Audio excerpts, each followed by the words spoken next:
Saat ini, produksi padi atau kawasan persawahan memang tersebar berada di wilayah kabupaten.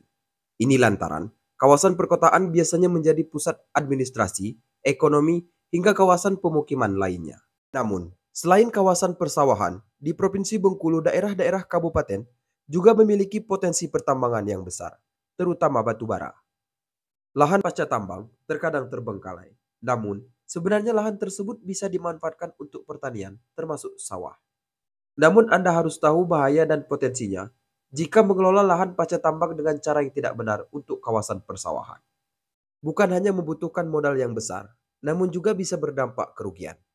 Lantaran, padi tidak akan berkembang atau membesar dan menyebabkan sawah gagal panen. Bahaya penggunaan lahan atau kawasan lubang pasca tambang untuk sawah, lantaran zat bahaya yang masih terkandung di dalamnya.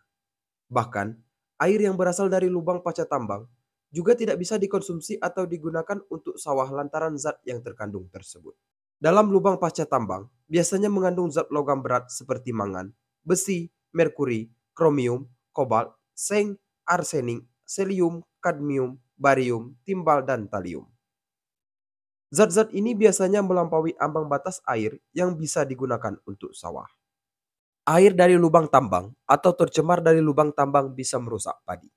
Kalaupun padi bisa tumbuh atau berkembang, padi atau beras yang dihasilkan juga bisa berpotensi mengganggu kesehatan karena zat yang ikut diserap oleh padi. Namun, lahan pasca tambang bukan mutlak tidak bisa dimanfaatkan sebagai persawahan.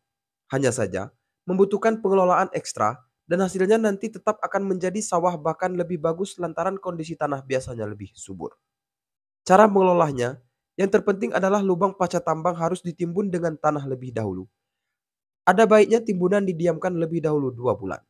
Setelah itu, air yang mengendap di tanah harus dilakukan uji laboratorium kembali untuk memastikan apakah memang kadar zat kimia pada tanah sudah benar-benar hilang.